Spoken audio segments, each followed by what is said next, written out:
Bonjour, moi c'est Virginie, auteure du roman Namata, là où tout commence, dans lequel je vous livre mon histoire entre le Brésil, l'Afrique et l'Europe. Initiée dans une tradition afro-brésilienne depuis plus de 10 ans, je suis aujourd'hui accompagnatrice spirituelle multiculturelle.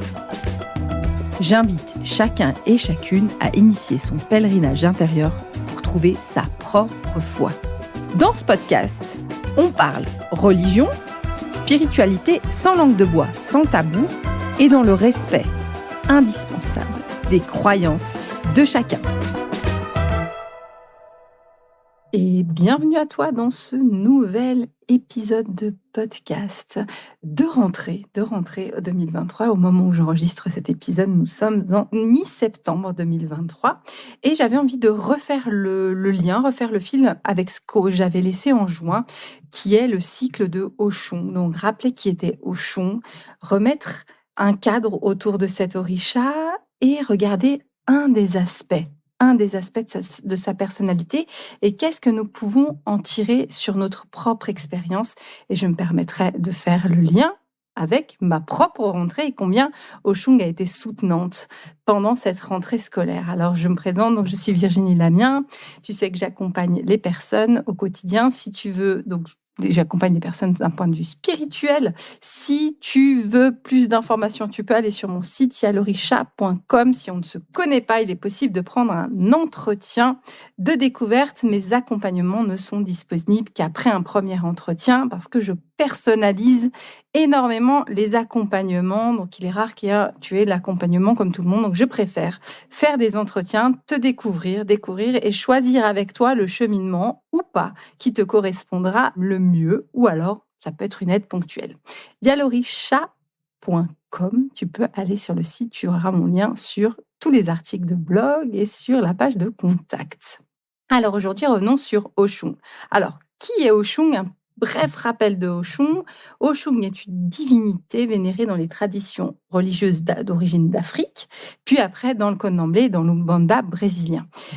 Elle est l'archétype de l'amour, la beauté, la prospérité et cette abondance. Oshun est souvent représentée comme une femme élégante, séduisante, avec des formes généreuses. Elle est associée aux rivières à l'eau douce et donc à la féminité. Elle est liée aussi à la fertilité, à la maternité et à la sensualité. Il y a toutes sortes de cérémonies pour les enfants, on va dire, d'Oshun, dans lesquelles ils peuvent être célébrés, en fait, tous les rituels, en fait, des enfants d'Oshun au Brésil, la plupart sont célébrés à un moment. Au bord de la rivière, il y aura toujours de l'abondance d'offrandes, de l'abondance de beauté, l'abondance de fleurs, de la musique, de la danse et un côté esthétique dans les rituels liés à Oshun. J'avais envie de faire une toute petite concentration sur la représentation d'Oshun. Oshun est une déesse qu'on verra dans les représentations brésiliennes toujours avec un miroir qu'elle tient à la main. Et j'avais envie de faire une toute petite concentration sur qu'est-ce que c'est ce miroir et qu'est-ce qu'il symbolise. Alors évidemment, il y a plein de représentations, je vous donne mon interprétation. La première chose, c'est que ce miroir va déjà représenter le fait d'avoir une forme de coquetterie. Quand on est fille d'Oshun ou quand on a l'énergie d'Oshun, ce qu'on peut aller chercher en Oshun, c'est le fait de pouvoir prendre soin de soi, de s'occuper de soi d'un point de vue physique, c'est-à-dire avoir vraiment la fierté d'être bien habillé, d'être maquillé ou pas. En tout cas, vous savez que quand je parle d'Oshun, c'est toujours hommes et femmes, hein, et d'avoir comme ça la fierté de sortir en étant la plus apprêtée pour être fière de qui on est et avoir la tête haute. Il y a un côté très badass dans Oshun, mais c'est aussi vraiment de dire on prend soin de soi. Derrière versus, on est dans la séduction, prendre soin de soi aussi pour prendre soin de son couple, garder la sensualité dans son couple, garder la sexualité dans son couple, donc quelque chose qui va s'apprêter pour soi, pour l'autre, pour la sphère du couple. Donc garder ce côté, ne pas perdre, prendre soin de soi d'un point de vue physique, ce qui est souvent parfois dans les cheminements spirituels, madame qui dit oui mais c'est pas bien de faire ses ongles, c'est pas bien. Puis du coup d'avoir quelque chose que pour ne pas justement entrer dans quelque chose qui peut paraître de l'ego, qui peut paraître futile, finalement de complètement se laisser aller sur le plan physique. Et c'est pas ce que nous dit Mama Oshun. Mama Oshun, elle nous dit tu lèves la tête, Tu vas te coiffer et tu sors la tête haute dans ce qui représente la beauté pour toi et que tu sois fière de ce que tu mets sur toi et tu sors. Après, elle dit pas, il n'y a pas d'indication sur ce qui est bien ou pas bien de mettre. C'est juste que toi, tu te sens à l'aise avec ça. Tu te pomponnes, tu redresses la tête, tu sors en toi toute la nabile attitude, là, tu te sors et tu te lèves et tu y vas. Et ça peut être un cheminement déjà pour toi de dire: «OK, est-ce que moi aujourd'hui quand je sors, j'ai choisi les bons vêtements? Est-ce que moi quand je sors, je suis coiffée correctement? Est-ce que j'ai l'impression en ce moment quand je sors, je suis un sac avec un épouvantail, mes cheveux ressemblent à un épouvantail?» OK, étape numéro 1, allez, fais rentrer un peu de mamayochon en toi, travaille ton côté mamayochon, va l'ouvrir et va explorer ce que c'est pour toi. Et ça peut être de dire: «Je sais pas m'habiller», va voir une conseillère en images. «J'ai la tête d'un épouvantail», va chez un coiffeur. «Mes mains sont toutes abîmées, j'ose pas machin». Va faire tes ongles, c'est trop cher. Achète-toi ta machine pour faire tes ongles. Prends du temps pour toi. Ma peau est toute sèche, ça va pas. Achète du beurre de karité. Badigeonne-toi de beurre de karité. Prends soin de ta peau. Prends soin de voilà. Va faire ce qui est bon pour toi avec ton budget. On sait que prendre soin de soi, on peut tout à fait le faire avec pas grand-chose. Ça le dit pas, faut dépenser beaucoup, hein. On peut prendre soin de soi avec une huile de massage à base d'huile d'olive et un peu d'huile essentielle de lavande. Des basiques, hein, il peut y avoir. Elle dit pas, faut dépenser, on est dans la futilité. Il faut que toi, par contre, la manière dont tu prennes soin de toi, te corresponde. Ça, c'est la première chose que nous dit le miroir d'Auchon. Il y aura le deuxième aspect qu'elle va nous donner. Le miroir, c'est la communication entre les mondes. Tout médium vous dira qu'un miroir est une porte pour le monde des esprits. Et on peut considérer que Mama Yochon, par son miroir, peut être un intermédiaire entre nous et le monde des esprits. Ça, c'est très important. Donc, elle peut transmettre des messages, ou en tout cas qu'elle est en lien avec d'autres réalités et qu'elle voit du coup beaucoup plus loin que nous, vu qu'elle a accès par son miroir à des portes qui vont vers d'autres réalités. Alors ça, c'est juste d'arriver dans les prières à dire: transmets-moi la lucidité. Mama Yochon, tu vois plus loin que moi, tu vois différentes réalités, transmets-moi ta sagesse, permets-moi de comprendre et de voir un petit peu plus haut la situation de manière un peu plus large. Ça nous rappelle donc que Mama Yochon a un côté très mystique aussi, très, très spirituel. C'est un révélateur, le miroir. Le miroir, ça va te permettre de te regarder face à toi-même et peut-être dans un premier temps, je vais te dire, la réflexion de qui tu es dans ton âme. Et ça se passe de toi à toi. Le miroir, en fait, ne permet pas de te cacher et il va te révéler des vérités. C'est comme l'eau, hein. Il y a quelque chose devant l'eau, devant l'inconscient. L'eau révèle les vérités. L'eau peut révéler ce qui est caché. Et Mama Yochon, qui est très liée à l'eau, qui a ce miroir-là, des fois peut révéler, va, grâce à ce miroir, te révéler ce qui est caché en toi, ce que tu cherches à cacher, vu qu'elle va te mettre face à toi-même, face à ton propre miroir. Ça, c'est un troisième aspect de Mama Yochon, c'est qu'elle va te demander de te regarder dans le miroir pour ne pas te mentir à toi-même. Et tout un chacun sait que c'est pas facile, que continuellement on est en train de se raconter des histoires pour essayer de se mentir à soi-même. J'ai pas fait ça, mais parce que, en fait, je suis pas allée aider mon ami qui était en difficulté pour déménager, parce qu'en fait, je suis trop fatiguée et en fait, ma voiture elle est pas bien, j'ai aquaponé, vous pensez bien que je pouvais pas aller l'aider. Alors qu'à un moment, Mama Yochon, elle va mettre quand même devant le miroir en disant: «Non, tu n'es pas allée aider ton ami. Tu n'as pas été plein de bonté parce que tu avais la flemme. Arrête de te mentir à toi-même. Arrête de te raconter les histoires». Et c'est ce que nous dit Mama Yochon. Mama Yochon, elle nous rappelle: regarde-toi et sois honnête vis-à-vis de toi-même. Et ça, c'est une partie. Et en allant un petit peu plus loin, déjà, de ne pas se mentir, on va aller plus loin dans un quatrième aspect qui est vraiment la réflexion liée à l'âme et l'observation de son âme. C'est-à-dire que ça va te permettre continuellement, au-delà du fait qu'elle te mette face à tes réalités, toi, tu peux prendre le miroir aussi et dire: «OK, qui je suis?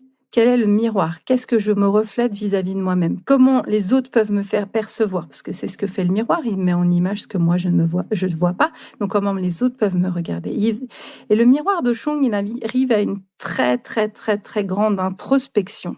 Il ramène un retour à soi et ça, c'est essentiel, c'est je vais me permettre de faire le point peut-être un peu plus avec ce que j'ai vécu dans ma rentrée pour illustrer un petit peu les propos. Moi, personnellement, la rentrée 2023, septembre, a été, à titre personnel, l'une des plus dures que j'ai vécues. La rentrée de mon fiston s'est tout bien passé, la famille, ça s'est tout bien passé. Mon fils, maintenant, il est assez grand, on savait l'école, ça s'est tout bien passé. Voilà, ça, c'était en ordre.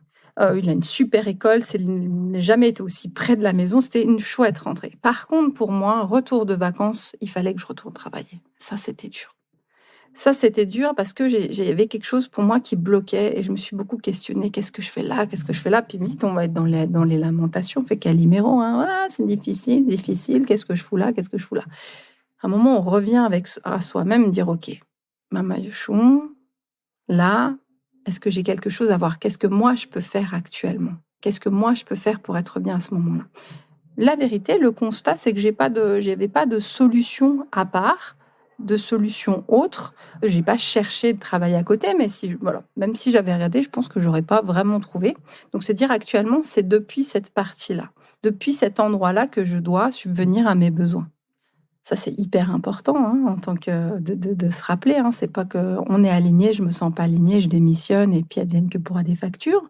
À un moment, il y a une réalité qui dit: «OK, actuellement, j'ai besoin de rester ici pour pouvoir financer ma vie quotidienne et être encore dans l'abondance et être reconnaissante parce que, ben, ce travail-là m'a permis d'être en vacances, de faire, voilà». Donc il y a un travail déjà sur la reconnaissance et dire: «OK, là, tu es pas contente, mais regarde déjà ce que te fournit ton travail». Et là, ma Mayochong, elle me met devant le miroir, elle me dit: «OK, regarde déjà ce que tu as. Tu as pu partir en vacances, tu as pu faire ce que tu voulais. Merci, merci déjà parce que tous les X du mois, ton salaire tombe. Il y a quelqu'un qui se soucie de ça. Amen». C'est pas le cas pour tout le monde.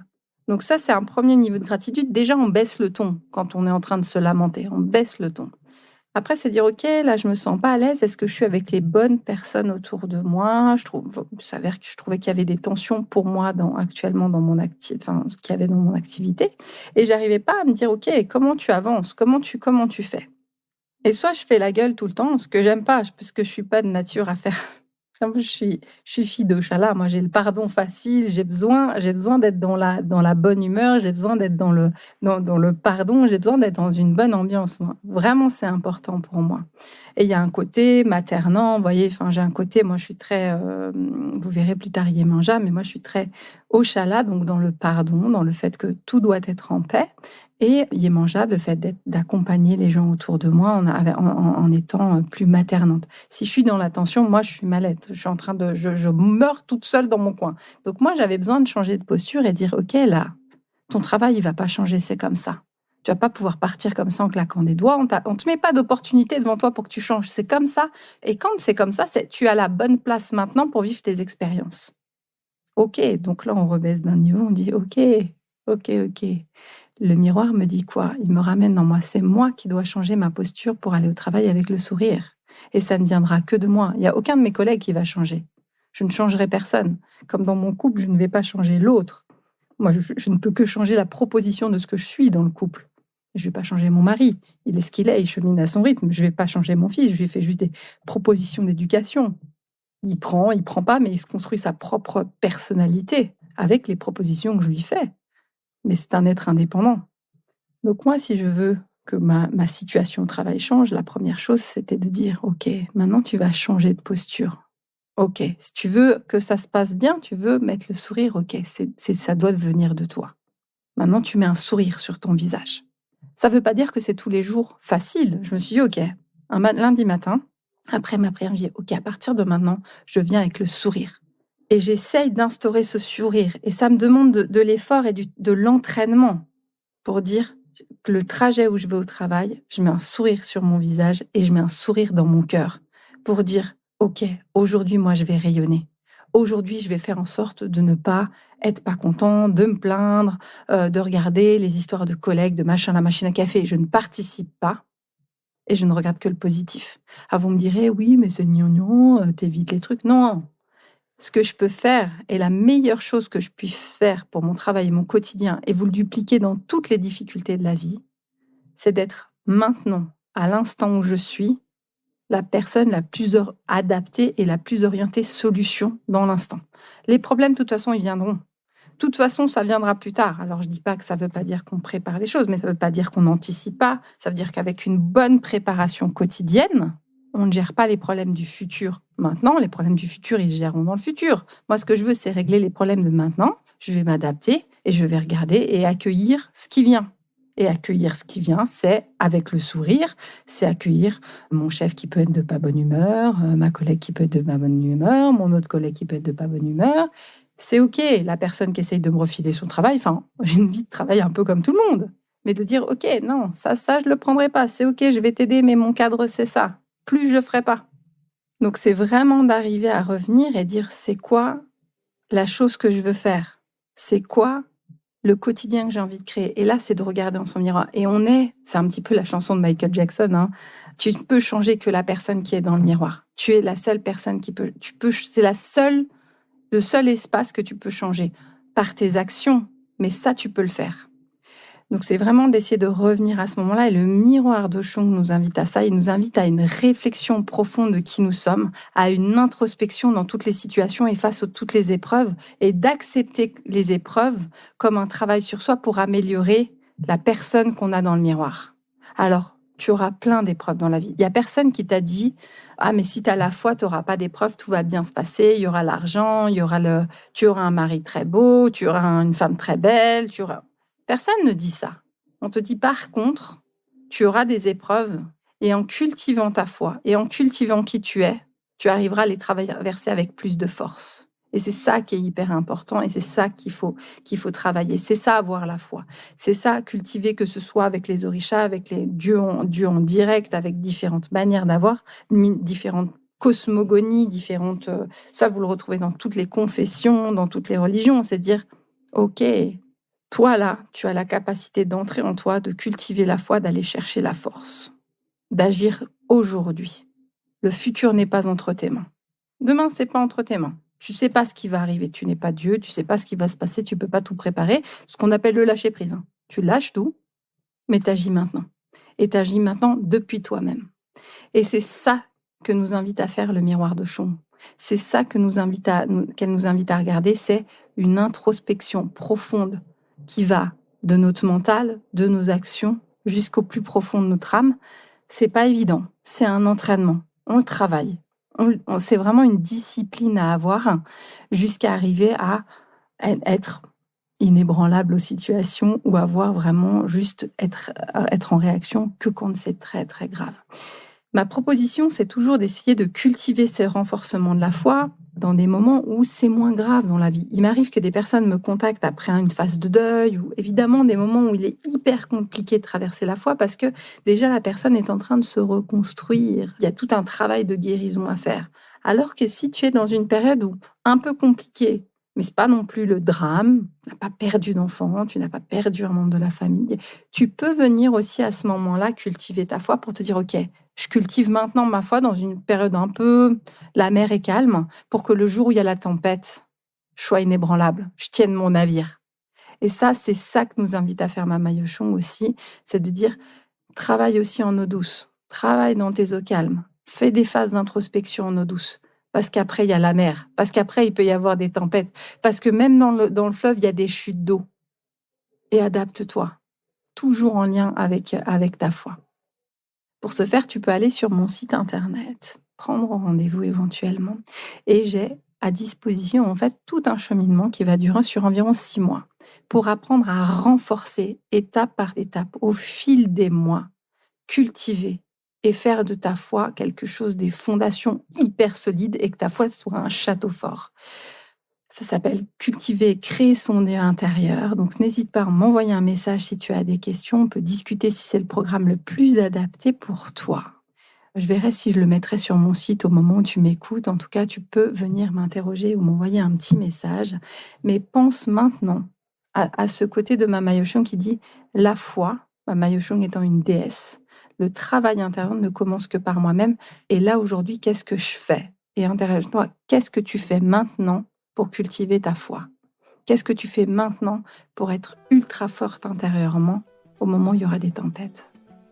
Je te laisse répondre à ces questions. En tout cas, merci beaucoup de m'avoir écouté. Si tu as apprécié ce podcast, n'hésite pas à mettre des petites étoiles, à le partager à des personnes à qui ça pourrait plaire. Ça me permet, c'est une manière de soutenir mon travail. Je te souhaite en tout cas une très très belle réflexion, une très belle expérimentation et une très belle introspection en toi-même.